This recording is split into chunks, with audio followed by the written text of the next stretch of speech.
እግዚአብሔር ይመስገን ደህና ነኝ። አይ መልካም። በራይድ ከምትሄድ አንተ ውሰዳት ብላኝ እኮ ነው ማርታ። አይቲ ጥሩ ሰው እኮ ናት። አዎ ለዚያ ነው ሰላም። ለጥሩ ሰው ደግሞ በጣም መጠንቀቅ አለብሽ። እሺ ይገባኛል። ልጆቹን አንቺ ነሽ ከኛ በላይ አብረሻቸው የምትይው። እንዴት ናቸው አሁን? ደህና ናቸው። የዋህም ውሃ ናት። አብጌልም ያው ብትነጫነጭም አለች። የእሷ ነገር ማግራ ገብቶኛል። ባህሪዋ የኔም ቤተሰብ አልመሰላለኝ እኮ። አዎ በጣም ቁጡና ተጠራጣሪ ናት። የኔን ልጅ አባት ራሱ ካላስተዋወቅሽኝ አልለቅሽም ብላኛለች። ምን አገባት እሷ? አላውቅም ጋሼ። ምን እያደረግሽ ነው ያልኩሽ? ቆይ አንቺ እጅሽን ኪስ ውስጥ የከተትሽ ብር ልትሰርቂ ነው? አይ አይደለም እማዬ። እና ምን ልታደርጊ ነው? እጅሽ እኮ ኪስ ውስጥ ነው። አባዬ ኤቢ ልካኝ ነው ለማንም እንዳትናገሪ ብለኛለች። እንዴ ገንዘብ ሰርቀሽ አምጪልኝ ብላኝ ላከች? አይደለም አባዬ፣ የመኪና ቁልፍ እንዳመጣላት ፈልጋ ነው። ምን ልታደርግ ነው የፈለገችው? እኔ እንጃ አባዬ፣ ልትነዳው መሰለኝ። አባዬ እጄን ልቀቀኝ። እስኪ እጅ ጥሪያት። ውሃም ኪስ ውስጥ ገባች። እማዬም አየቻት፣ ዳዲም አነቃት። እሷም ደነገጠች። ምን ሆነሽ ነው ስትባል ኤቢ ልካኝ ነው አለች ብሎ ይጀምራል የዛሬው ትረካችን። እንግዲህ በባለፈው ሳምንት እንዳየነው የዳጣ ድራማን ማለት ነው። ሰላምዬ ሆስፒታል ልትሄድ እትዬን ውሰጂኝ ብላት ነበረ። ራይድ ያው ቤታቸው አይመጣም፣ ትንሽ ራቅ ብለውባቸዋል መሰለኝ። እንግዲህ ስለ ራቀ ራይድ አይመጣም በሚለው ታልካሻ ምክንያት እትዬ ቤት ነበረች። ጋሼ ማነው ደረጀን ውሰድልኝ ተባለ። ደረጀ ሲወስድ እንግዲህ ኤቢ ሴራ ጠምዝዛ ነበረ። ሴራ ስትጠመዝዝ በባለፈው እንግዲህ እንደምታውቁት አርጁንን ይዘና የድምጽ መቅረጫ ተብሎ ነበር። ያ ደግሞ ከርፋፋ አለ ዝም ብሎ ለራሱ ማያቅ አርጁን እንትን ይዞላት መጥቶ ነበር። ያንን መኪና ውስጥ አርጋ ነበረ። እንግዲህ ለሷ ነው ሁኔታው የተመቻት ለኤቢ። ስለዚህ መኪና ውስጥ ገባች። መኪና ውስጥ ገብተው ይዟት ሄደሽ ብሎ የሚስት ትእዛዝ ይከበራል፣ የባል ትእዛዝ ይከበራል። እንግዲህ ያከብራታል፣ ይከባበራሉ፣ ደስ ይላሉ። ይዞ በሚሄድበት ታይም እንግዲህ እዛ መኪና ውስጥ ማይሆን ወሬዎች ተወርተዋል። የ19 ዓመት ታሪክ ተወርቷል። ልጇን እንደጣለባት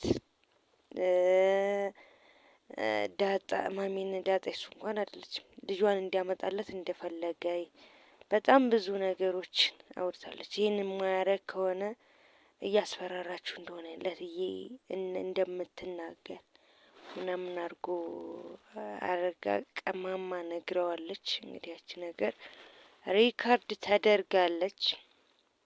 እንግዲህ ኤቢ እጅ ለመግባት ያቺ ነገር መኪና ቁልፍ አታለች ማለት ነው። የመኪና ቁልፍ ስታጣ ዋን ጠራቻት። መኪናው ዝግ ነበረባት። ዋን ጠርታ አባዬ ሳይሽ ቁልፉን ይዘሽ ነው ያለቻት። ሳያት ለማምጣት ደግሞ ግዴታ ኪስ ውስጥ መግባት ነበረባት። ስለዚህ ኪስ ውስጥ ስትገባ ማርታ አየቻት። እያወሩ ነበረ ስለሄደበት ሀገር፣ ስለ ቪዚቱ ምናምን።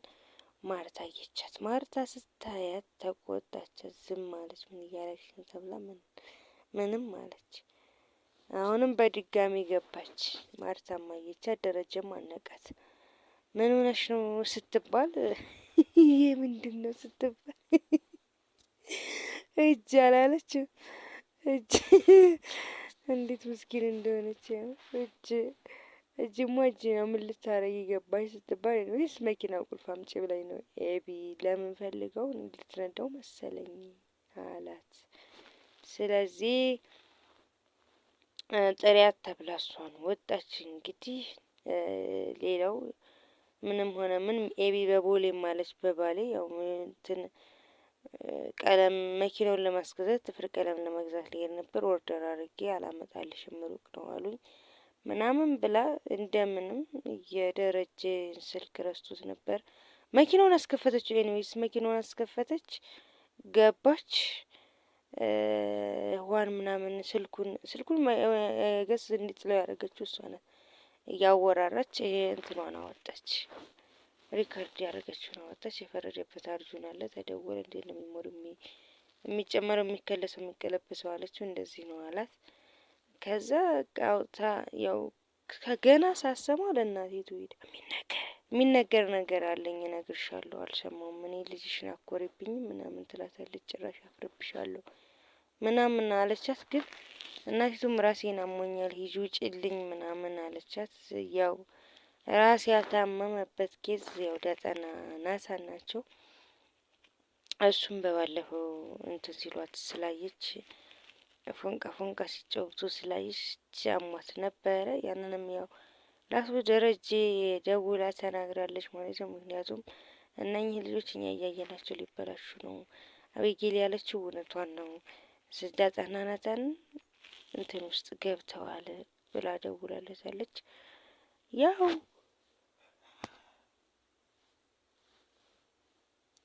ሰውየው በዚህ ስሙ እንደዚህ ከሆነ ግን ከባድ ነው። ማርያምን አሁን ትዳር ለካ እንደዚህ ማለት ትክክለኛ ትዳር ይከብዳል። በጣም ብዙ ተወረደ ዘበት። አሁን እነሱ ፎንጋ ጀመሩበት። ልጅቱ ትጨቀጭቀዋለች፣ ሰላም ትጨቀጭቀዋለች።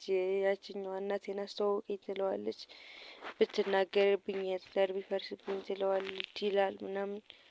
እኔ ግን